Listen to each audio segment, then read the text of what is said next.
Hello everyone, you're now with me, Ruben Gomez, for the Nightline. Let's moving on to the news straight away. Sarawak will continue empowering research and development, R&D, and thrive in order to face future challenges. Minister of Sarawak Datuk Patinggi Abang Johari Tun Openg said, with the emergence of new technologies as a result of the R&D, it will not only benefit Sarawak but also the rest of the world. He added that the government will allocate a budget to bolster this aspect. We must have scientific evidence to show that something is wrong, something is right. But we must do and give evidence to our conviction. That is why my cabinet, I have formed Ministry of Education, Technology and Scientific Research. That part, scientific research, is important to us. We must try to get scientific evidence. And this age, you can use AI, artificial intelligence. And number two, data analytics. You collect your data, and from that data, you can derive certain solutions. He said this in his speech at the Malaysian Peat Society 10th anniversary celebration at Sarawak Tropical Research Institute on Monday night. Also present were Education, Science and Technological Research Minister Datuk Sri Michael Manying Jawong, Sarawak State Secretary Datuk Amar Jauh Samion, Assistant Minister of Urban Planning, Land Administration and Environment Datuk Len Talif Saleh, MPS President Dr. Luli Meling, among others. The management and administrations of Mahat Tahfiz Tun Abdul Rahman Yaakob will be taken over by the Sarawak Islamic Council starting January 1st next year. The handing over of the administration is an effort by the Sarawak government at elevating Tahfiz institutions in this state. Among others, School of Al-Quran Al-Baghdadi Putari is also placed under the Islamic Council management, supervised by the Sarawak State Mosque Welfare Trust Board. Memorandum of Agreement inked by the Secretary of Sarawak State Mosque Welfare Trust Board Secretary Tan Sri Bujang Muhammad Noor, while the Islamic Council were represented by its President Datuk Misnu Taha and State Mufti Department Sarawak Datuk Kiplin. The ceremony was witnessed by the Chief Minister Datuk Patinggi Abang Johari Tun Openg at the Putari Kuching on Tuesday. Also present were Deputy Chief Minister Datuk Amar Awang Tengah Ali Hassan and Assistant Minister in the Chief Minister's Department, Islamic Affairs and DBKU, Datuk Dr. Abdul Rahman Junaidi. However, Tahfiz Tun Abdul Rahman Yaakob Kindergarten is still under the board administration with a total of 275 children on average. Mutari, an institution established in the year 2011 and is operating under the board administration, including the design and management aspects and building maintenance of the complex with an area of 20.8 hectares, costing approximately 22.81 million ringgit. The building features 18 classrooms equipped with teaching and learning facilities. Land and Survey Department assures native customary rights NCR land owners that continuous efforts will be taken to expedite the land surveying under the NCR new initiative. According to Deputy Chief Minister Dato' Amar Awang Tengah Ali Hassan, the initiative will be executed in 2 stages. The first stage involves perimeter survey and gazette under Section 6 of the Sarawak Land Code and Agriculture Bumiputra Communal Reserve, followed by the next stage of individual lot survey and issuance of land titles under Section 18 of Sarawak Land Code. Surveying works on NCR land in Sarawak are carried out based on approved applications and call for a dialogue session with the villagers and the landowners before the survey activity begins. Jadi kita akan meneruskan usaha-usaha penyukatan ini berdasarkan kepada permohonan, dan seperti yang saya katakan tadi, ini adalah merupakan kaedah yang mana lebih efisien, di mana penyukatan tanah NCR ini yang telah pun kita buat sejak daripada tahun 60-an hingga tahun 2010 kita cuma berjaya menyukat 260,000 hektar. Tapi dengan kaedah baru, inisiatif baru, sejak daripada tahun 2010 hingga ke saat ini, kita telah pun berjaya menyukat lebih kurang 965,000 hektar. Ya. Jadi outputnya lebih baik, lebih efisien. At the event, Awang Tengah handed over the communal reserve land title, gazetted under Section 6 of the State Land Code, to landowners of Kampong Rayang, Serian. Meanwhile, the Director of Land and Survey Sarawak, Abdullah Julaihi, said the board would survey an area of 400 metres of land per day. Ada yang mencapai sehingga 600 meter sehari. Ini tertaluk kepada kalau tak ada pergaduhan apa semua, fokus kita contohnya dalam satu kampung, kita boleh siap satu kampung itu dalam 1 bulan.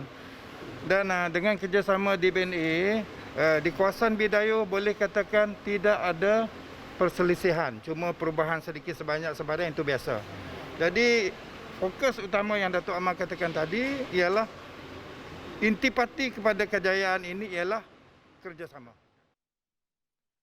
The newly constructed Muka Airport is expected to start its operation as early as the second quarter of next year. This was disclosed by Talian Assemblyman Yusip Nosh Balo. Yusip Nosh said the project would be completed on April 11th next year. However, Yusip Nosh said it would take some time for the new airport to achieve full operations as it involves various parties. He also said that he is satisfied with the development of the project, adding that the people of Muka should be proud of the new airport, which is of international rating. Dan kita berasa puas hati lah di atas perkembangan projek ini, di atas kerja-kerja yang telah dibuat oleh pihak kontraktor untuk mempercepatkan penyiapan penerbangan dari segi digital. Dan kita berharap agar penduduk dan pengguna bersabarlah untuk menggunakan lapangan terbang baru Muka ini yang akan beroperasi sepenuhnya at least pada pertengahan tahun 2021. According to him, the airport will be equipped with international facilities such as immigration counters and quarantine section. The new airport will also allow ATR-type aircraft to land, whereas the current short takeoff and landing airport Stolport could only accommodate twin otters. Public Works Department Sarawak is reconsidering building a few alternative roads throughout Kapit district to mitigate traffic congestion. According to Minister of Infrastructure and Port Development Tan Sri Datuk Amar Dr. James Jumut Masing, the Public Works Department has outlined a plan and a proposal to identify suitable routes to build alternative roads. Traffic congestion is an ever-growing problem in Kapit district ever since the link road between Kapit and Cebu opened last October. The alternative roads proposed by JKR will also be able to smoothen traffic flow, especially in the rural areas of Kapit. Furthermore, he plans to improve telecommunication services in Kapit, such as enhancing wider data coverage and bandwidth. The sense of urgency to further develop Kapit Town is in line with the practice of new norms, which requires the party to hold a virtual meeting. In the meantime, he also urged the Malaysian Communications and Multimedia Commission, also known as MCMC, and the Sarawak Multimedia Authority to look into further developing the districts. A communal effort is crucial in developing an area and should not be undertaken by the people's representative alone. According to the Ministry of Domestic Trade and Consumer Affairs, Datuk Seri Alexander Nantalenge, the process of bringing development to an area requires cooperation if it is to be implemented smoothly. He explained the cooperation between leaders, especially in the Kapit area, enables development in the division to be done properly. When the road connecting Kapit is completed, it will provide economic stimulation to the community in Kapit and the surrounding areas. Therefore, with the cooperation between the leaders in the Kapit division, All plannings, including strengthening the local economy, will be smoothly implemented. Meanwhile, Nanta hopes that the needs to develop and solving problems faced in Kapit can be resolved. He said this after attending meeting with Deputy Chief Minister Tan Sri Dr. James Jemut Masing, Bukit Goram Assemblyman Jefferson Jamit, and Pelagos Assemblyman Wilson Nyabong. Among the issues discussed during the meeting is the construction of road infrastructure in Kapit, the development of agricultural sectors, and suggestion of additional residence quarters of the public servants. To make money matter convenient for the residents in Gedong, the government plans to add cash deposit machine at the Centre for Entrepreneurs, namely Anjong Pembangunan Usahawan Gedong. This is followed by the recent additions of automated teller machines. Minister of International Trade and Industry, Industrial Terminal and Entrepreneur Development Sarawak, Dato' Muhammad Naruddin Majais will discuss the matter with Agrobank to improve the financial management system which can benefit over 15,000 residents in the area. Kerana permintaan ramai supaya mereka dapat mendepositkan duit, supaya mereka dapat transfer, mengirim duit dengan adik kakak mereka ke di tempat lain, maka saya akan berbincang dengan pihak Agrobank supaya mereka menambah lagi satu mesin untuk di Anjong Usahawan Gedong. Selain daripada mesin untuk mengeluar duit, kita nak mesin untuk menyimpan duit, mentransfer duit dan sebagainya. Itu permintaan oleh orang ramai dari Kampung Gedong. Previously, the residents in Gedong area have to travel all the way to Serian to manage their finance. The installation of ATM and CDM will improve the socio-economics of the community through cash flows that take place at the Entrepreneur Centre. This includes the purchasing power of 4,000 farm workers in Gedong and Simunjan that will subsequently contributes to economic development in the region. The government will bear the 77 ringgit 35 cent cost of COVID-19 vaccine for every Malaysian citizen, which involves a total of 2.05 billion ringgit allocated to provide free vaccination to 26.5 million individuals nationwide. Minister of Science, Technology and Innovation Khairi Jamaluddin said Prime Minister Tan Sri Muhyiddin Yassin announced 3 billion ringgit to procure vaccines for 70% of the population and not for a mere 6.4 million people. The vaccine for 6.4 million people referred only to the Pfizer deal. Khairi, who is also co-chair of the Special Committee to Guarantee Access to COVID-19 vaccine, said it is less if compared to Belgium's supplies to its population. Belgium allocates 1.38 billion ringgit of COVID-19 vaccines for 16.75 million of its population. Therefore, this means the total price of vaccine to each of its citizens is 82.40 million ringgit. The government has just signed an agreement with pharmaceutical company AstraZeneca for the procurement of an additional 10% or 6.4 million doses of the COVID-19 vaccine. Prime Minister Tan Sri Muhyiddin Yassin said this meant that the government had secured 40% guarantee of vaccine supply through joint agreement with COVAX, Pfizer and AstraZeneca. The government has previously signed preliminary agreements with COVAX and Pfizer. It is the procurement of the COVID-19 vaccine to secure a vaccine supply of 30% of the population.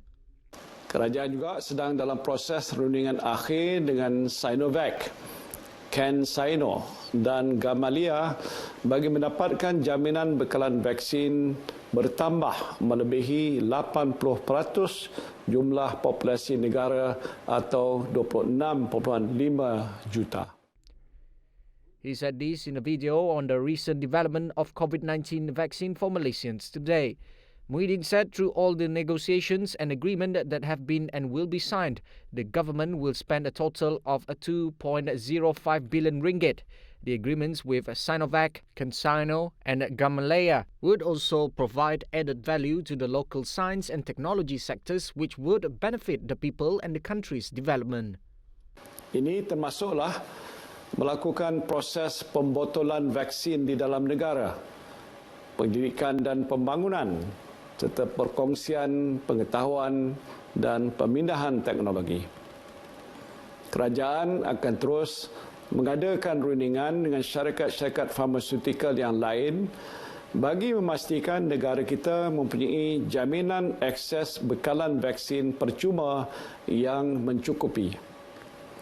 Vaksin yang akan diperolehi juga akan dipastikan selamat dan berkesan. Meanwhile, Prime Minister Tan Sri Muhyiddin Yassin will be among the first individuals to receive the COVID-19 vaccine. The Prime Minister said frontliners will be next in line before being given to target groups, namely high-risk groups such as the elderly, those with non-communicable diseases and chronic respiratory diseases. Ini akan diikuti dengan petugas barisan hadapan sebelum ataupun frontliners sebelum diberikan kepada kumpulan sasar, iaitu kumpulan berisiko tinggi seperti warga emas, mereka yang mengidap penyakit tidak berjangkit NCD dan penyakit saluran pernafasan kronik. He said the Special Vaccine Supply Access Guarantee Committee, which has been established, would ensure that the supply of vaccines could be obtained immediately. The vaccine will be co-chaired by the Minister of Health and the Minister of Science, Technology and Innovation. According to the Prime Minister, the National Pharmaceutical Regulatory Agency, also known as NPRA, of the Ministry of Health will continue to monitor the effectiveness and safety of the vaccines. Right, and here are the COVID-19 development nationwide. Malaysia recorded another 2,062 positive COVID-19 cases in the last 24 hours. The Ministry of Health said the cases were traced locally. Health Director General Tan Sri Dr. Noor Hisham said Selangor continues to lead with 1,014 cases. From this, a total of 887 cases are from close contact tracing and existing clusters. Kuala Lumpur is second with 504 cases, while Sabah has 252 cases. Meanwhile, State Disaster Management Committee SDMC Chairman Dato' Amar Douglas Ugambas, who resumed his duties today, said Sarawak recorded no new COVID-19 cases. Hari ini saya dapat balik untuk mempengurusikan SDMC mesyuarat pada pagi ini, dan inilah pengumuman ataupun kenyataan media pada 22 Disember oleh Jawatankuasa Pengurusan Bencana Negeri Sarawak. Hari ini kita tidak ada kes, maka jumlah kes di Sarawak kekal kepada 1090. On another development, karaoke premises with rooms in shopping malls are allowed to reopen effective December 23rd. However, UGA said the approval to reopening does not include KTV, karaoke, nightclubs, pubs and bistros. Those of you who have to go to karaoke, besok boleh pergi karaoke. Karaoke berbilik di komplek Membeli Belah. Kementerian Kerajaan Tempatan dan Perumahan Sarawak telah memperhalusi garis panduan SOP bagi pembukaan premis karaoke berbilik di komplek Membeli Belah. Arahan ini akan berkuat kuasa mulai malam esok. The State Disaster Management Committee will launch Ops Jala in an effort to curb the entry of illegal immigrants into Sarawak in efforts to stop the spread of COVID-19. Oleh demikian, Jawatankuasa Pengurusan Bencana Negeri decided to consider launching Operation Jala. We will announce the detail, including the timing of the start of the operation. UGA said that SDMC came to the decision after they found that illegal immigrants were contributing to the spike in positive cases, especially in Sabah and Peninsular Malaysia. He said that the General Operations Force, GOF, in their daily op Benteng has arrested 1 local and 6 Indonesian citizens at the Kampong Sungai Aping, Serian during the patrol. A new variant of virus was detected in the United Kingdom and is said to be more infectious. The Ministry of Health has not received any reports of a new variant of the COVID-19 virus in Malaysia. Health Minister Datuk Sri Adham Baba said if there were reports related to the matter, genome sequencing would be carried out to identify the presence of the variant, as well as taking action to prevent its spread. In the past, he said Malaysia had to face the Sivanganga cluster, where the D614G mutation makes COVID-19 more infectious. Therefore, he said national border control is very important at this time. Another death caused by rabies was recorded in Sarawak, bringing the total number of deaths in the state to 9 this year. Health Director General Tan Sri Dr. Noor Hisham Abdullah said the latest case involved a 53-year-old woman from Selangor, Cebu.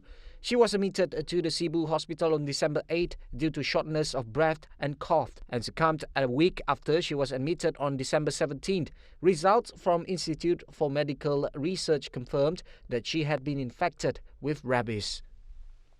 According to Deputy Minister in the Prime Minister's Department for Economy, Arthur Joseph Kurup, the government aims to empower residents in Sabah and Sarawak, specifically those living in the rural areas.